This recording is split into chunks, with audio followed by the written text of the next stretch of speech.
Welcome back to Bitcoin Season 2 by Blockspace Media. I'm your host, Charlie Spears. This is the live stream. I do this every Monday around noon Central, 1 p.m. Eastern, and whatever that is in UTC. Thanks for joining. Make sure to check out other Blockspace Media content. Hit our website, blockspace.media. Sign up for the newsletter. Some interesting stuff coming out. We've got some additional mining content. And check out the Gwart Show. Check out the Mining Pod, and check out our new show, the Bitcoin Stock Show. So if you are into the equities side of things, it's it's socially acceptable shitcoining, but for equities. So you Bitcoin hardcore folks can finally start trading something that isn't Bitcoin itself while not being excommunicated. So today we are talking about meta protocols on Bitcoin. We'll be hitting Subfrost, OpNet, Fractal Bitcoin, which is a sidechain, but Metaprotocols on that. So stick around to the end of the show. I'm going to kick it off with some metrics. If you're listening to this, this is mostly visual and this is a live stream, so I'm kind of running off the cuff here. But let's just kick it off with some metrics. This is the dashboard from Data Always. And frankly, I'm not even going to dive into it very much because Ordinals activity and script activity is very, very down. Just to give you a sense for like how down it is, these Dune dashboards have to be manually triggered to be updated, and I was the first person to rerun the metrics on these dashboards in 7 days. So I was the only person to have touched this dashboard, which is I think the best Ordinals metrics dashboard in a week. That's just how bad down we are. Now, yes, I mean, activity is creeping up. I'm going to just skip on to the next thing. Domo's dashboard, an idea of like marketplace health. Over 500,000 users. We creeped over 3 million trades, 4.4 million in volume. And I'll also make this. I was the first person to have to run these dashboard calculations again in 3 days. So this is again outdated information. Volume across all marketplaces for Ordinals specifically is still anemic and declining. What will it take to bring back this marketplace and this ecosystem? I don't know. It may be newfound created wealth in the world of meta protocols on Bitcoin, which we'll get to. Going to Magic Eden. This is the 7-day view. It's kind of the same. It's a lot of the same collections as normal, as it has been, except for we've got a few new entrants here. FTW, which is I want to be nice here. It's kind of like a Puppets style knockoff. That got a lot of attention. It has a Magic Eden diamonds or points incentive to it, and then Domo Ducks, which is over the past 24 hours been your hot new NFT or inscription project. There is an associated BRC20, which is getting hot on Unisat's Fractal testnet. There's a lot going on here. Otherwise, a lot of the same folks, Node Monks, Puppets, Cats, OMB, those have stayed roughly the same, with RSIC getting a bit of a bump again over the past week as the Twitter account became active again. So that's all it takes. As far as runes, I'm not going to dive into the details on runes very much, but you can get the idea. Looks like we had a Pico low in overall runes market cap of 600 million on August 4th, and now we're at $783 million for total runes. Casey is not happy as we see this beautiful indicator on Genie data, which means that runes is currently under $1 billion total market cap. We've seen a couple like runes mints pop off, but it really hasn't filtered across the whole market. As far as news this past week, I think maybe the notable news was Satflow going public and announcing its round led by Variant. And most notably, I believe this is Coinbase Ventures' first investment into the Ordinals ecosystem. I actually think this might be Coinbase Ventures' first check into a like Bitcoin only company in a long time. So shout out Robert Clark and the gang for that. Satflow is an Ordinals sniping tooling, and my subjective experience having tried them all, it's the best performant. But regardless, the Ordinals sniping landscape is heating up. If you want to hear about just general MEV on Bitcoin, I would recommend you listen to the most recent Bitcoin Season 2 episode, which is on the YouTube channel from Rebar Labs. Speaking of just kind of like financialization of interesting things happening in Bitcoin block space beyond MEV, um, Alchemia is announced their fee rate trading competition. Alchemia 777 trading competition. This is basically a competition to see who can have the best P&L for fee rate trading on Bitcoin over this particular I think 2-week cycle. If you want to know more about Alchemia, go listen to my interview with Leo Zhang, who is the founder of Alchemia.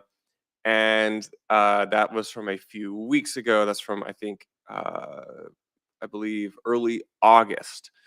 So again, that's a Bitcoin Season 2 episode. But it's kind of interesting because if you go here, there's a bunch of different people this might apply to. But right now, you can basically speculate on fee rates on Bitcoin. Yes, this is a product that trades on Coinbase's base, but it uses a Bitcoin node as Oracle for fee rates. So I feel like I pretty much trust this. You can't currently execute these style transactions on Bitcoin L1, but you can if you're not a U.S. resident, or perhaps I say U.S. IP.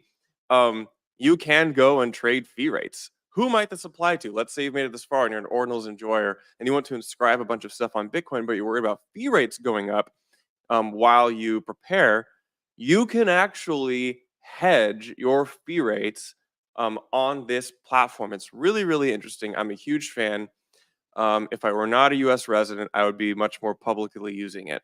So, this is the fee rate trading competition. I think we're only a few days into it.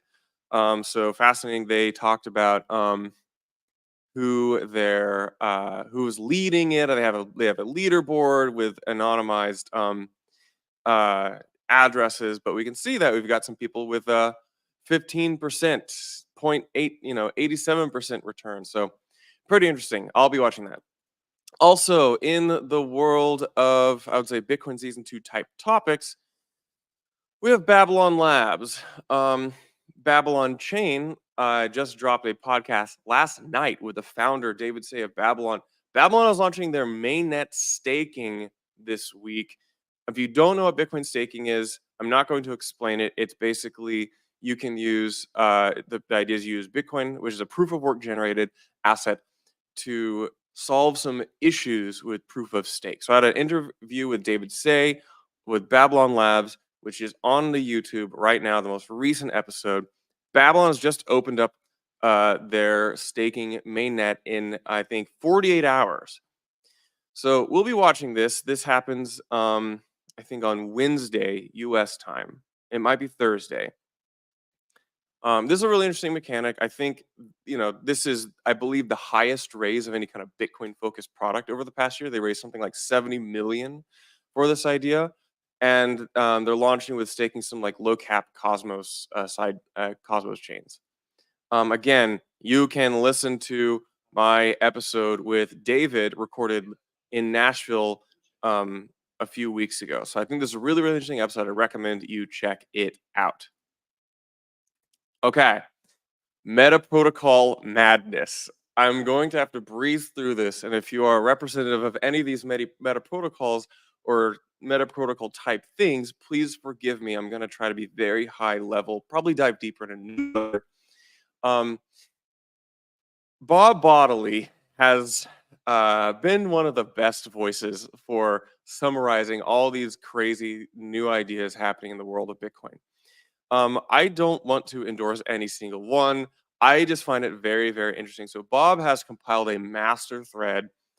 He posted a link to all the threads a few days ago, but he covers a lot of the stuff. And we're just gonna kick it off with, I would call, like, these degen, like, sidechain meta protocol evolutions on Bitcoin.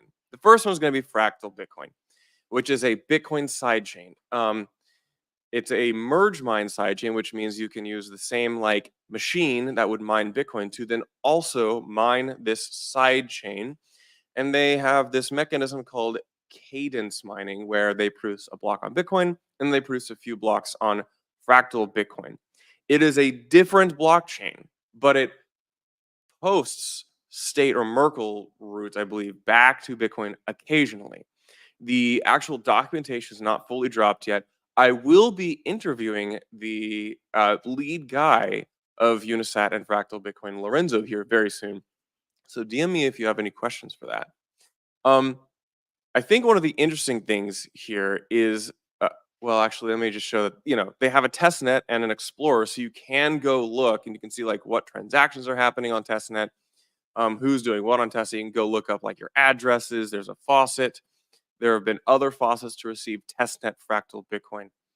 I think that's a really interesting, event happening in Bitcoin overall, specifically Bitcoin mining, as I think it's really the first major user traction on a side chain that I have seen in a long time. You still have Rootstock, which has a lot of TVL locked up in it. You've got Liquid, which is not merge mine, but it is a side chain, basically with a federated bridge. But one interesting thing when it comes to meta protocols, I want to like zoom back again and say Ordinals itself is a meta protocol scheme. It's taking a new lens at how Bitcoin works and saying that we're just going to all agree to some rules, which we will add in addition to how Bitcoin works. And so on top of ordinals and the inscription envelope data blob, we saw pretty early on the BRC20 meta protocol emerge, which is just saying we're sending messages back and forth about token issuance and token state. So BRC20 is a meta protocol on top of ordinals, which is a meta protocol, you could say, on top of Bitcoin. So Unisat has been in the driver's seat for the BRC20 standard since day one. And they are now allowing issuance, or they say that they will allow issuance of BRC20s onto fractal Bitcoin. Now, is a fractal Bitcoin BRC20 the same thing as a BRC20 on the main chain? It's not clear. In fact, it actually probably depends upon who is indexing the state of these BRC20s. What does that mean? I hope to dive into it deeper in a newsletter coming out tomorrow morning. So make sure you subscribe to blockspace.media and subscribe to our newsletter and follow us on our social media. So this is the most interesting evolution in the BRC20 meta protocol that I've seen. And if you look at like there's been a lot of discussion on like who is controlling the indexers. You have the layer one foundation who says we want to try to open source these indexers. We want to try to let everyone participate in providing BRC20 state. And Unisat has kind of like run along and like done their own thing and kind of pretty much led the market as they drive most of the inscription volume and like trading volume. So now they are looking at Fractal Bitcoin, which is their own blockchain, and saying, let's see if we can do BRC20s, but on Fractal. My question is, do those count on the main chain? So we'll have to see. Again, it's very interesting. I think it's mostly popular in Asia. I will be talking more about this as it continues to dominate the narrative. Then we have Subfrost, which is probably a new name to most of you who are watching this because your lizard brains only think of OpNet or Fractal or Track. But Subfrost is this concept that we're going to make a meta protocol layer, which says we're going to allow you to use assets and index all of the different meta protocols. This is from the Oil team, the Metashrew team. Again, I already did an interview with them kind of at the very start of Bitcoin Season 2. You can see it in one of our first episodes. Go look at our historical episodes on the YouTube channel, Bitcoin Season 2. It's first 3 or 4 episodes. And the high-level idea here is that you basically create a Taproot multisig, which is a federated multisig, which plugs into the Metashrew Metaprotocol indexing suite, and you can create wrapped Bitcoin, which will be tracked by probably a rune, I believe, issued on here. which we will consider to be a synthetic wrapped Bitcoin equivalent that you can plug into the different meta protocols. It's very interesting because at the same time that we see the wrapped Bitcoin wars heating up, I'm probably the first person to even use this term, the wrapped Bitcoin wars um, happening on ETH. Um, we are seeing now the wrapped Bitcoin proliferation, the wrapped Bitcoin standard proliferation happen on Bitcoin. I think this is coincidental, but it's really interesting how they're happening at the same time because I think the big narrative here is that people are realizing that Bitcoin is the pristine monetary asset. So we're trying to figure out how to plug Bitcoin into these other layers so we can do more things with it. You might notice that I just talked about Babylon Chain, and that is one which promotes yield on your Bitcoin. Again, Bitcoin as the pristine collateral. This is a narrative which I think Bitcoin Season 2 will focus a lot on. Not just the podcast, but the secular, bigger Bitcoin Season 2 narrative. Um, so uh, it actually Subfrost uses a Frost multisig, which I think is really interesting. There's not a lot of teams that can actually execute with Frost. This is a new type of like threshold signing and new type of way of building multisigs, not multisigs, or just providing additional rule sets and knobs to twist for the conventional multi-sig solution. This is Frost in general has actually been kind of a hardcore Bitcoin um, developed uh, I would say mechanism on Bitcoin. Um, so I'm interested to see. I'd like to have the oil and MetaShrew guys talk about um, Subfrost here very soon. Then we're going to talk about more meta protocols. I mentioned this the other week, but we have OpNet, which is from the team who conceived CBRC20, and then MotoSwap, and then didn't really deliver a whole lot to market with either of those, but they got a lot of talk going. They a lot of degens frothing, and they have some very, very, very spicy goading, baiting takes. That said, this does appear to me to be something that they might actually deliver, which is a new meta protocol standard to index data blobs on Bitcoin. What does that mean? They're basically going to post operations in inscriptions or inscription type objects on Bitcoin and index those with logic with their own indexer. Um, this is very similar to the proto runes idea. In fact, it's almost identical, and it's kind of a race to market who can deliver the smart indexing product first. But the OpNet team seems to be kind of BD monsters right now. Look at this list of different Twitter accounts, all of whom claim to be launching different products on OpNet. We will see if this actually does go live. Um, this is kind of incumbent upon that team to like turn the switch on, go live, and start indexing according to OpNet rule set. But the cool thing about a lot of these meta protocols, just in general, is that you can overlay them on top of merge mine sidechains like Fractal. That means that if it is depending on the design, it is conceivable that you could take a meta protocol which works on Bitcoin and then place it on top of a sidechain like Fractal or maybe even Liquid or Rootstock. I'm not sure how that would work. But um, this is a very interesting trend that's happening. Um, I don't. I kind of wonder. I'm speculating out loud here. I wonder if this is all just kind of like just a mania that we've manifested for ourselves. That like it's a very interesting topic to me in particular, and I wonder if any of this stuff will actually be used. Um, I think the main takeaway is that if it is used, it will generate a lot of additional data on chain. It's got all the ingredients to like if you think that arbitrary data on Bitcoin is going to be a big deal, then this is arbitrary data on steroids, more so than your big fancy JPEGs. No meta protocol on Bitcoin topic would be complete without, I would say, the OG one kind of after Ordinals, which is track, which says they were kind of the first to do this, almost like I believe it was really floated in in November of this past year. where originally as an alternative indexer to Ord, now an alternative indexer to BRC20, and now they've kind of proliferated into their entire ecosystem they call the track ecosystem. I know it's a bit of a meme to anybody listening right now, but it could be.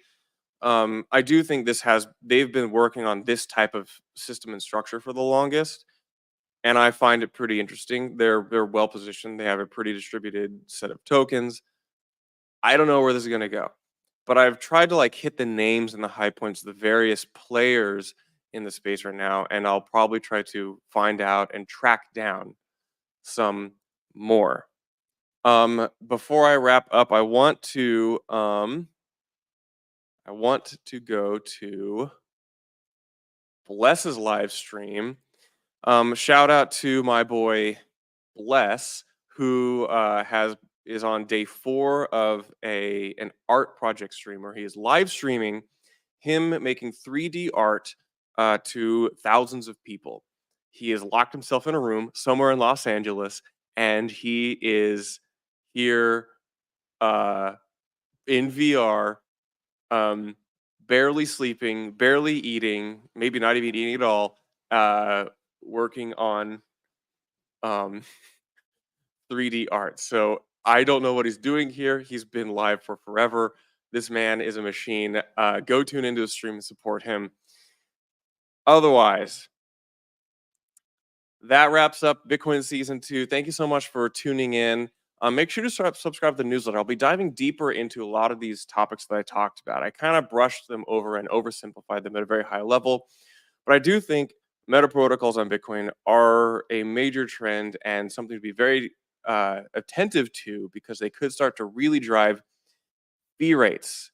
As always, check out other Blockspace Media content, The Gwart Show, The Mining Pod, Bitcoin Stock Show, and check out our newsletter, blockspace.media/subscribe. Otherwise, thank you very much and see you all next week.